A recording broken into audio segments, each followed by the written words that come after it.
Sidang jamaah yang dirahmati Allah Subhanahu wa taala, di dalam bulan Ramadan ini tentu mereka yang beriman kepada Allah berlomba-lomba dalam melaksanakan ketaatan kepada Allah Subhanahu wa taala.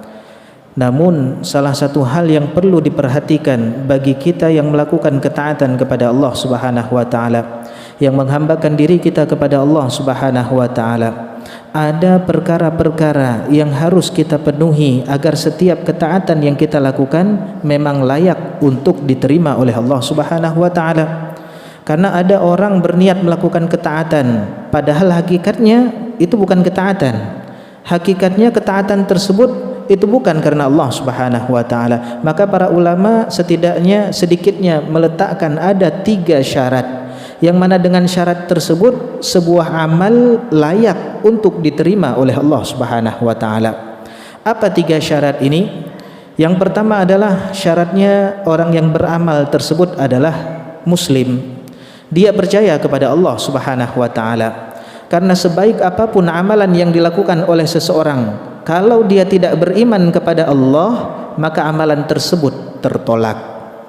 Disebutkan di dalam ayat Al-Qur'an, man amila salihan min dzakarin aw untha wa huwa mu'min. Barang siapa yang beramal saleh, baik laki-laki ataupun perempuan, dan dia dalam keadaan beriman, maka baru mendapatkan ganjaran daripada Allah Subhanahu wa taala. Dalam ayat lain Allah Subhanahu wa taala berfirman, wa may yabtaghi ghairal islami dina falan yuqbala min. Barang siapa yang mencari agama selain daripada Islam, maka Allah tidak akan pernah terima amalan yang dilakukan oleh orang tersebut. Sidang jamaah yang dirahmati Allah Subhanahu wa taala, di dalam surat Al-Ghasyiyah pun kita sering membaca ayat orang-orang yang wajahnya tertunduk, terhina di hari kiamat. Amilatun nasibah, mereka beramal ketika di dunia, tapi di akhirat mereka capek menghadapi siksa. Di dunia capek beramal, tapi di akhirat lebih capek lagi mendapatkan azab yang Allah berikan kepada mereka. Sayyidina Umar ibn al-Khattab ketika membebaskan daerah Syam, kemudian hadir di daerah tersebut, kemudian melihat ada seorang rahib, yang mana rahib tersebut ajuz, sudah tua renta. Ketika lewat di hadapan Umar ibn al-Khattab, Umar pun sedih dan menangis. Ditanya oleh sahabat Umar bin Khattab, apa yang menyebabkan dirinya menangis? Maka Sayyidina Umar pun menjawab bahwasanya ini orang, dia yang sudah tua ini banyak melakukan ketaatan di atas dunia ini, membantu orang-orang, menolong orang-orang, menaungi orang-orang, menasihati orang-orang. Bahkan dia menjaga dirinya dari perkara syahwat, tidak mau menikah, tidak mau makan makanan yang enak. Tujuannya apa? Betul-betul menjaga dirinya untuk taat. Tapi karena dia tidak percaya kepada Allah Subhanahu wa taala, maka ketaatan yang dilakukannya tersebut, amalan yang dianggap amalan soleh tersebut, sia-sia, tidak mendapatkan ganjaran apapun daripada Allah Subhanahu wa taala. Bagaimana ia mengharapkan ganjaran daripada Allah padahal dia sendiri tidak beriman kepada Allah Subhanahu wa taala? Maka syarat utama supaya amalan kita layak diterima oleh Allah, yaitu kita beriman kepada Allah Subhanahu wa taala. Syarat kedua yang disebutkan oleh para ulama agar sebuah amalan layak diterima oleh Allah Subhanahu wa taala adalah amalan tersebut betul-betul dilakukan karena Allah Subhanahu wa taala. Wa ma umiru illa liya'budullah mukhlishina lahuddin. Kita tidak diperintahkan oleh Allah Subhanahu wa taala untuk menghambakan diri kita kepada Allah, melainkan dengan keadaan ikhlas, memurnikan ibadah tersebut hanya kepada Allah Subhanahu wa taala. Dan tentunya kita juga sering mendengar kisah 3 golongan yang pertama kali Allah Subhanahu wa taala campakkan, seret ke dalam neraka. Siapa 3 golongan ini? 3 golongan ini secara zahir mereka beramal dengan amalan yang soleh. Di pandangan manusia amalan yang dilakukan oleh orang tersebut merupakan amalan yang baik. Orang yang pertama berjihad fisabilillah, bahkan meninggal ketika berperang. Tapi ketika hari kiamat tidak ada satupun di antara kita yang selamat daripada pertanyaan Allah. Allah akan betul-betul bertanya kepada kita yauma tublas sarair, ketika semua rahasia yang kita pendam diungkap oleh Allah Subhanahu wa taala. Ketika semua niat yang kita sembunyikan betul-betul dinampakkan oleh Allah Subhanahu wa taala. Maka Allah Subhanahu wa taala akan bertanya kepada orang tersebut tentang nikmat kekuatan yang Allah berikan kepada mereka. Maka dia akan membela dirinya, ya Allah, saya berjihad di jalan-Mu. Ya Allah, saya habis-habisan berjihad untuk meninggikan kalimat Allah, tapi Allah tahu apa yang disimpan oleh orang tersebut. Allah tahu rahasia apa yang disembunyikan oleh orang tersebut. Apa kata Allah? Kadzabta, kamu dusta.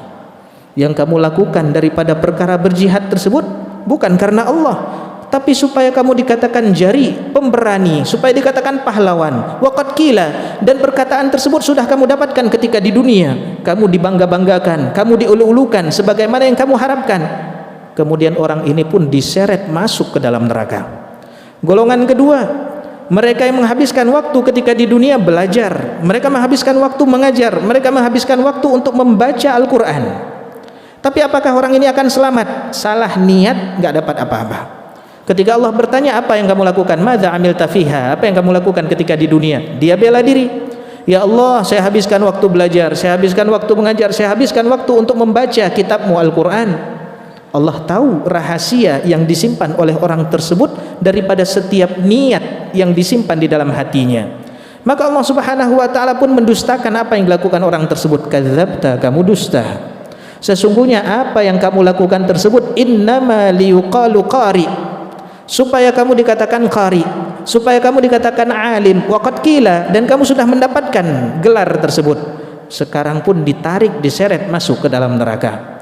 Golongan ketiga, diberikan harta oleh Allah Subhanahu wa ta'ala, dan digunakan harta tersebut untuk diberikan, dibagi-bagikan kepada orang-orang. Tapi gara-gara salah niat, orang ini pun gak selamat daripada pengadilan Allah. Allah tahu setiap rahasia yang kita simpan dari setiap amalan yang kita lakukan. Allah pun mendustakan apa yang dilakukan orang tersebut ketika ia membela dirinya, mengatakan bahwasanya dia telah menunaikan semua kewajiban harta yang diwajibkan atasnya, bahkan dia berinfak, bersedekah kepada orang-orang. Allah pun tahu niatnya. Kadzabta, kamu dusta. Apa yang kamu lakukan? Innama liyuqalu sakhi, supaya kamu dikatakan dermawan. Waqad qila, dan itu gelar sudah kamu dapat. Maka sekarang diseret dan dimasukkan ke dalam neraka. Maka syarat yang kedua supaya amalan kita layak diterima oleh Allah Subhanahu wa ta'ala adalah kita betul-betul memurnikan ibadah kita, betul-betul kita berharap ganjaran daripada Allah Subhanahu wa ta'ala. Syarat yang ketiga, yaitu amalan yang kita lakukan adalah amalan yang merupakan setiap syariat ini tentu ada tuntunannya. Maka amalan bisa diterima oleh Allah Subhanahu wa ta'ala kalau lengkap rukun dan syaratnya, ada tuntunannya. Dan tuntunannya bagaimana kita ketahui? Kalau di zaman Rasulullah dulu tentu mereka akan datang langsung kepada Rasulullah sallallahu alaihi wasallam. Setiap amalan yang tidak ada tuntunannya maka tidak akan pernah diterima oleh Allah Subhanahu wa ta'ala. Sesehat apapun kita, sekhusyuk apapun kita, sealim apapun kita, salat subuh tetap 2 rakaat. Kalau mereka melaksanakan salat subuh 10 rakaat misalnya, tetap itu tidak diterima oleh Allah Subhanahu wa ta'ala. Pernah suatu ketika sahabat radhiyallahu an pernah salat di samping Rasulullah sallallahu alaihi wasallam. Ketika selesai salat, apa yang Rasulullah katakan kepada sahabat ini? Irji' fa shalli fa innaka lam tusalli. Kembali, ulangi lagi salatmu, kamu belum salat. Dia ulangi lagi salatnya. Setelah sholat kedua kalinya Rasulullah mengatakan hal yang sama. Irji' fasalli fa innaka lam tusalli. Kembali, ulangi lagi sholatmu, kamu belum sholat. Ketiga kalinya sama juga Rasulullah mengatakan hal yang demikian. Irji' fasalli fa innaka lam tusalli. Kembali, ulangi lagi sholatmu, kamu belum sholat. Maka orang tersebut bingung, apa sebenarnya yang kurang daripada sholatnya. Dikiranya itu adalah sholat yang paling sempurna yang dilakukannya. Maka ketika dia bertanya kepada Allah, kepada Rasulullah, karena dia tidak tahu bagaimana ilmunya, bagaimana tata caranya, dia bertanya kepada Rasulullah. Maka Rasulullah pun memberitahukan bahwasanya ketika sholat itu harus ada tumakninah. Dia sholat sangat cepat, meninggalkan rukun yang ada di dalam sholat, sehingga tidak dianggap sholat oleh Rasulullah Sallallahu Alaihi Wasallam. Maka setiap amalan yang tidak ada tuntunannya, maka amalan tersebut bisa tertolak. Kalau dulu zaman Rasulullah ada Rasulullah yang merupakan sumber syariat, namun setelah Rasulullah Shallallahu Alaihi Wasallam tiada, bagaimana kita mengetahui perkara tuntunan tersebut? Tentu dari warathatul anbiya, dari pewaris para nabi. Siapa pewaris para nabi? Yaitu al ulama warathatul anbiya. Para ulama lah yang menentukan dasar-dasar tersebut, dan mereka menentukan dasar-dasar atau tuntunan dalam melaksanakan ibadah tersebut bukan menurut hawa nafsu mereka.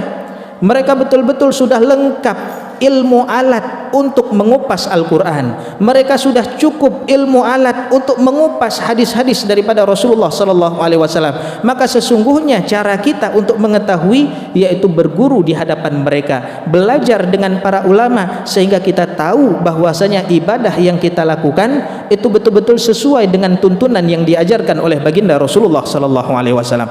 Berapa banyak orang yang berpuasa tapi hakikatnya dia cuma mendapatkan lapar dan haus saja, dan kadang-kadang dia mengira dia sudah berpuasa, tapi gara-gara dia melakukan hal yang membatalkan puasa tapi dia tidak tahu perkara tersebut, rupanya puasanya enggak sah, puasanya tidak sah. Maka segala perkara yang diwajibkan atas kita, segala perkara yang dianjurkan kepada kita untuk kita lakukan, maka kita pelajari tuntunannya. Perkara ma la yatimul wajibu illa bihi fahuwa wajib. Perkara wajib kalau kita tidak bisa melakukan perkara tersebut kecuali dengan wasilah belajar, maka belajar menjadi kewajiban bagi kita, sehingga kita faham bagaimana cara menunaikan setiap ketaatan yang diperintahkan Allah kepada kita.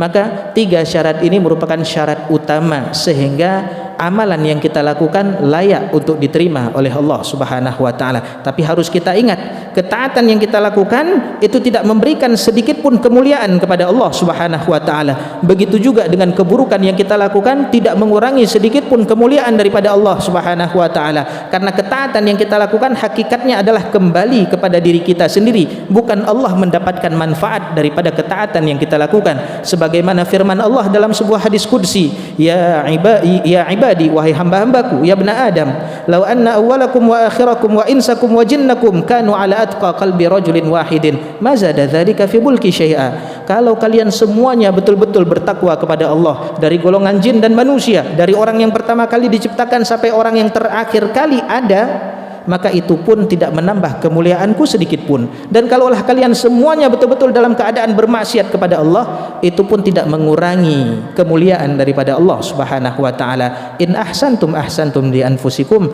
karena kalau kita berbuat baik, hakikatnya kita berbuat baik kepada diri kita sendiri. Wa in asatum, dan apabila kita berbuat buruk, maka keburukan tersebut hakikatnya adalah kembali kepada kita sendiri. Mudah-mudahan bermanfaat. Subhanakallahumma wa bihamdika asyhadu an la ilaha illa anta astaghfiruka wa atubu ilaik. Assalamualaikum warahmatullahi wabarakatuh.